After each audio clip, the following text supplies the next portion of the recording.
గాలిని గుప్పెట బిగించడం సాధ్యం కాకపోవచ్చు, కానీ ఆ గాలి నుంచి విద్యుత్ సృష్టించడం మాత్రం సాధ్యమే. కరెంటు కష్టాన్ని అధిగమించే క్రమంలో పవన విద్యుత్కు రాష్ట్ర ప్రభుత్వం ప్రాధాన్యత ఇచ్చింది.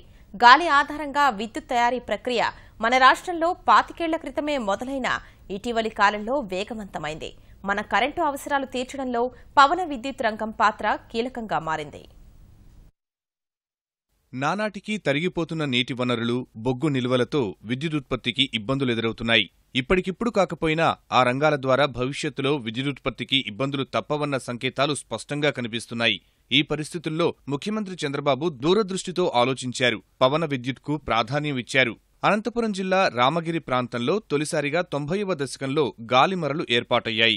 ఆ తరువాత తిరుమల కొండలపైన టవర్లు ఏర్పాటు చేసి కరెంటు ఉత్పత్తికి శ్రీకారం చుట్టారు. 2010 తరువాత నుంచి ఈ రంగంలో వేగం పెరిగింది. ఎక్కడైనా గాలిమరలు ఏర్పాటు చేయాలంటే ఏడాది కాలం అక్కడ సర్వే చేస్తారు. ఏ రోజున ఎంత గాలి ఏ దిశ నుంచి వీచిందనేది లెక్కిస్తారు. దాన్ని బట్టి అక్కడ పవన విద్యుదుత్పత్తి సాధ్యమో కాదో నిర్ణయిస్తారు.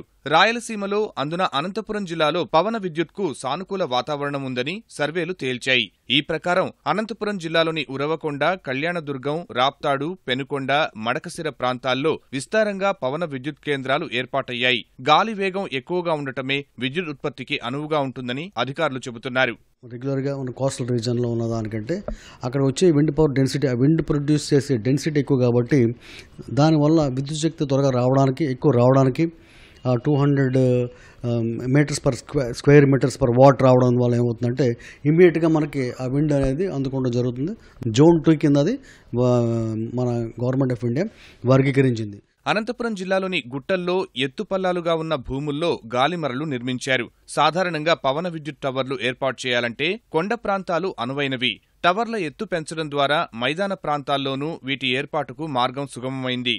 గతంలో 10 నుంచి 20 మీటర్ల ఎత్తులో ఉండే టవర్ల స్థానంలో ఇప్పుడు 100 మీటర్ల ఎత్తులో ఉండే టవర్లు వినియోగిస్తున్నారు. అలాగే ఏ వైపు నుంచి గాలి ఎక్కువగా వీస్తుందో అటువైపునకు ఫ్యాన్ తిరిగేలా పరిజ్ఞానం అందుబాటులోకి వచ్చింది. 250, 500, 750 కిలోవాట్ల సామర్థ్యంతో ఉన్న టవర్ల స్థానంలో ఇప్పుడు 2.5 మెగావాట్ల సామర్థ్యం ఉన్న టవర్లు ఏర్పాటు చేస్తున్నారు. దీనివల్ల తక్కువ స్థలంలో ఎక్కువ విద్యుదుత్పత్తికి అవకాశం కలిగింది.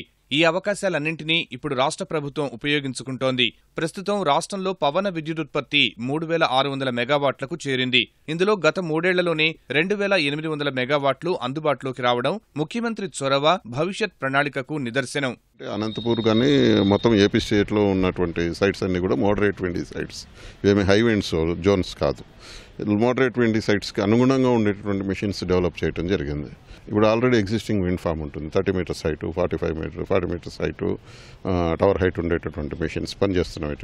వాటి స్థానంలో 2 మెగావాట్లు 100 మీటర్స్ హైట్ ఉండేటటువంటి మెషిన్స్ పెట్టడం ద్వారా optimum utilisation of existing capacity. Rayalaseema జిల్లాల్లో పవన విద్యుత్ ప్రాజెక్టుల్ని కలిపేలా విండ్ కారిడార్ ని ప్రభుత్వం ఏర్పాటు చేసింది. 400 kV సామర్థ్యం గల ఉప కేంద్రాలు ఏర్పాటు చేసింది. వాటిని అనుసంధానిస్తూ ప్రత్యేకంగా విద్యుత్ లైన్లు వేశారు. పవన విద్యుత్ ప్రాజెక్టులను ఈ లైన్లు, ఉప కేంద్రాలతో అనుసంధానించారు. వీటికి తోడుగా మన రాష్ట్ర ప్రభుత్వం రూపొందించిన చట్టాలు, విధి విధానాలు సైతం పరిశ్రమలను ప్రోత్సహించేలా ఉన్నాయి.